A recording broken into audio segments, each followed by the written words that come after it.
Hey guys, welcome back to a new video. It's been a long time, but it's been a long time since I uploaded. But this video is also a long time in the long time coming. Because today we're finally starting a series I've been wanting to do since I started playing Yu-Gi-Oh, which is sealed only. Nimnim really gave me the motivation to, just never finished it. And we have a budget of $30 a week. So how this works is you have a set budget every week, and you spend that money each week, and you build a competitive Yu-Gi-Oh deck, and you try to win whatever nationals or championship or YCS or whatever. I don't know if anything's happening now, so I guess we're just gonna play casual and see how well I do. We're gonna keep score by my memory, and I'm gonna write it down. So yeah, we're just gonna see how well we can do. This is gonna be 10 parts, so we're gonna play this for 10 weeks, and we're gonna play a total of 50 matches. So 5 matches a week, and we'll see what our win-loss ratio of victories is. And we have a budget of $40 a week, and I only spent 30 or 36, I guess, because I got sleeves too. But so we have saved $4, which is 3 of these in a booster pack. Yeah. So, which is not gonna do, but so I bought 3 of the Spirit Charmer structure deck, and I already opened it. I'm sorry, but this is the contents. So you get also the Earth Charmer, Area the Water Charmer, Heat of the Fire Charmer, Wind the Wind Charmer, Awakening the Possessed Nefarioser Archfiend, Awakening the Possessed Greater Inari Fire, Nefarious Archfiend Eater of Nefariousness, Gigabyte, Inari Fire, Rain Ryu, Fairy Tale Sleeper, Fairy Tale Rella, God, ugh, Fairy Tale Luna, Witchcrafter Golem Aruru, Dark Dorito, Witch of the Black Forest, Effect Veiler, Deco Sekka, Familiar Possessed Asa, and all the other Familiar Possessed monsters. To spells we get Grand Spiritual Art Ichirin, which is an incredible card, Awakening of the Possessed, another good card, Raigeki, Secret Villager of the Spellcasters, Spellbook of Knowledge, Terraforming, Book of Eclipse, Twin Twister, Dark Rule No More, and Spirit Charmers. Which, this is the main reason I bought the deck. However, you'll see in a bit. Trap cards are Possessed Partnerships, Unpossessed, Spiritual Earth Art, Kirogane, Spiritual Water Art, Aoi, Aoi, Spirit, oh my god, Spiritual Fire Art, Kiranai, jeez, Spiritual Wind Art, Mayabi, Metaverse, Dimensional Barrier, Solemn Warning, and Token. I don't have all the cards with me, but I built the deck. I have a side deck planned, and I just forgot it. Don't ask how, it just happened. Anyway, so the side deck would just be the 3 Rulers No More, but we're gonna add that in if I don't like a card in here. So the deck I put together took me about 2 hours, but I think this is the best build I could have possibly built. I wanted to put Raigeki, but it just wasn't good enough. To start at the deck, we got Asa. The glare is terrible. Win, Area, and Hida. These all have the same effects. You're not gonna really activate it unless you want cards in the grave, which you might. Depends on your situation. They all have the same effect as you can special summon this card from your hand if you send the base form of this. So I think it's just the Earth Charmer variants. So it would be Earth Charmer Asa, Earth Charmer Wind, Earth Charmer Hida, and Earth Charmer Area to the graveyard along with 1 face-up card of that element. So this one would be Fire, Water, Wind, and Earth. They have to be face-up. You send them to the graveyard and you can special summon. And if you special summon that way, in face-up defense position, you can inflict piercing damage. Which is pretty cool, but not that important. Next, we have the Nefarious card. Which, this card is incredible. So what it does is, you can only control one of these. And if you control a spellcaster monster, you can special summon this card from your hand. But once per turn, during your opponent's end phase, if this card's in your graveyard, you can target a face-up monster your opponent controls, or you control. You control, destroy it, and you can special summon this card. So gets itself back out, which is really good. But the better version of this card is definitely Awakening of the Possessed Nefarios or Archfiend, which I cannot pronounce. But the effect of this card is you can special summon this card from your hand or deck by sending a face-up spellcaster monster and one level 4 or lower earth monster you control to the grave. But you can only use each of the effects once per turn. So if this card is special summoned by its effect, special summon a level 4 or lower monster from your grave, but negate its effects. So you could get one of these back out, or her. God, I cannot talk today. I'm sorry. And the second effect is if this card is sent from the field to the grave, you can add one spiritual earth art card or possessed spell or trap from your deck to your hand. This card is amazing. Next card is Awakening the Possessed Greater Inari Fire. It has the same effect, but instead of earth, it's fire. And the effects of it are you can inflict damage to your opponent equal to the original attack of a monster they control, and you get to pick. And if this card is sent from the field to the grave, it's the same second effect. So that's why you'd want to use this card. This card is just amazing. Along with this, these cards are just amazing. They do the same thing, but this one requires earth and this one requires fire. So, just be worried about that. Next cards, 2 copies of Inari Fire. And you can only control one of these. And if you control a spellcaster monster, especially summon this card from your hand, and then once per turn, a standby, your next standby phase, after this card, face-up card on the field was destroyed by a card effect and sent to the grave, you can special summon it, so it gets itself back, just like what's its face here, the Nefarious in this one. Alright, so next card is 3 copies of Fairy Tail Luna. This is the best Fairy Tail card. If only we had snow. That would be nice, if we had snow back. But I don't think that's ever going to happen. So yeah.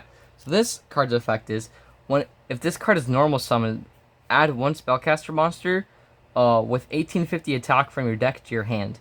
And once a turn, this is a quick effect. Target a face-up monster your opponent controls. Your opponent can send 1 card with that monster's name from the deck or extra deck to the graveyard. And you have to negate this effect. To negate this effect. So, if they want to stop it, get rid of the same monster. And otherwise, return that card and this heart. Both that card and this monster to the hand. So it's really good. It can search itself because guess what? It has 1850 attack. So, but I think their main point was to summon the possessed monsters because they all love 1850 attack as well. Next card is another card I cannot pronounce. What's with this deck and cards I can't pronounce? But it's the Witchcrafter Golem Aruru. Ugh. And the effect of this card is, when your opponent activates a card or effect that targets a spellcaster monster you control or targets it for an attack, you can target this card. You can target a card your opponent controls or a Witchcrafter spell in your hand in your grave. Special summon this card from your hand, and if you do, return that targeted card to the hand. You can only activate this effect of the card once per turn. Once per turn, during your opponent's standby phase, return this card to the hand. So what it does is when your spellcaster monster is targeted, target a card your opponent controls, and supposed to summon this card from your hand. So, I mean, kind of good, it's kind of protection, Alright, next card is kind of obvious. We're going to play 3 Effect Veiler. It's the best card. It's one of the better cards in the deck. It's mandatory. Effect Veiler is just good all around. I don't really need to explain myself here. Next card is 3 Spirit Charmers. So, discard a card, take 2 cards from your deck with different names from each other that are Charmer monsters, familiar possessed or possessed spells or traps. Send one of them to your hand and set the other one. So, it's like a Rhoda, but with extra steps. It's a more complicated Rhoda, and it's legal at 3, and it's a quick play. So, it's just really good. Next card is Awakening of the Possessed. So monsters you control gain 300 attack for each different attribute each attribute you control. Charmer and familiar possessed monsters you control with 1850 original attack is special summon or normal summon to your field. Draw a card. So whenever you special summon one of your monsters, you get to draw a card, which it's very nice drawing a card once per turn, but you only need one of these because it's very easy to get to with your monsters. Next card is Grand Spiritual Art Urchin. So negate your opponent's first monster effect that resolves the turn while you control a spellcaster monster with 1500 defense during your main phase. You can reveal a spellcaster monster from your hand, and if you do, add a monster with the same attribute, but shuffle that revealed card into the deck. You can only use this card of Grand Spiritual Art Urchin once per turn. You only need one. It's not that great. It's good, but it's not the greatest. It's not the best card in this deck, and it's pretty searchable, so you only need one. And I just love the art on this card. Like, you got all 4 Charmers there doing their little thing with their own little spellbinding circle. It's just a really good art card. Good job. The next is 3 Secret Village of the Spellcasters. If you control a spellcaster monster, your opponent cannot activate spell cards, and if you don't, you can't. So your entire deck is spellcasters except for the like the possessed monsters. So like the Inari Fires and the Nefarious ones. God, I can't pronounce that.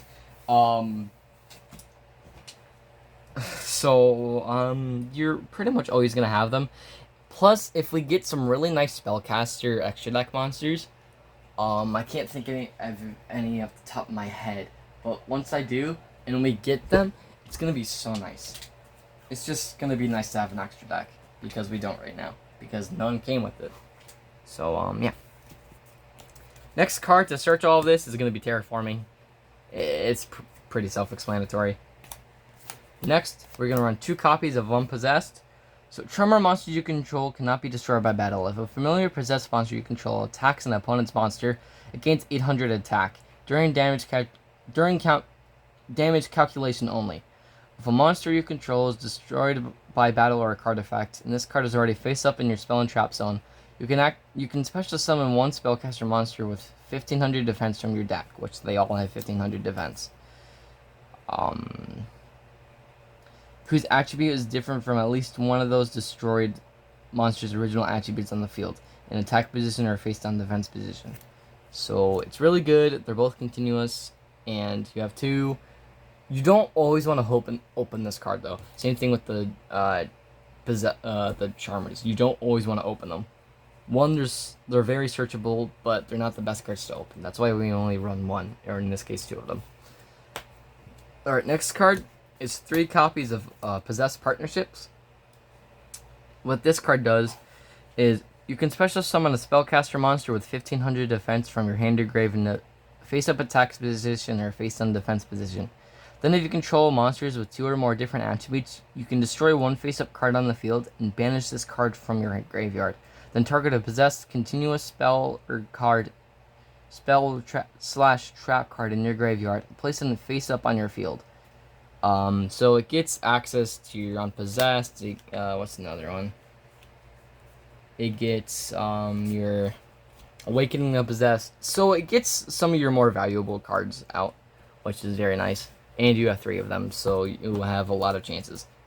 Next card is going to be Metaverse. It's like Terraforming, but slower, and you get to activate it directly from your deck. So it's a little better. Well, since it's slower, I guess I put them on the same level, but they're pretty much the same card. We're almost done with the deck. So the next card is 3 copies of Solemn Warning. When a monster is summoned or a spell or trap is activated, that includes an effect that special summons a monster, pay 2000 life points, and negate the special summon. Or negate the summon or activation, and if you do, destroy the card. So it stops Rhoda for a quarter of your life points, which this is one of the there's better cards like Solemn Judgment or Solemn, what's the other one? Here, I'm gonna grab my Pendulum deck. which I'm still running, guys. I'm sorry. I told you I'd open the box. Got too excited. I can't remember them. I'm gonna feel so dumb after this. Solemn Strike and Solemn Judgment. That's what it was. Yeah, so it's not as good as those, but it stops the special summon, which is very nice. And your life points run out have a toll to pay. And the last card is 2 copies of Dimensional Barrier. It stopped your opponent's extra backup plays, which is very nice. So, yeah, I'm gonna hop in the dueling book. I'm not that great with recording, but I'll totally be honest with what I do, with how well I do, and I'll get to you guys later.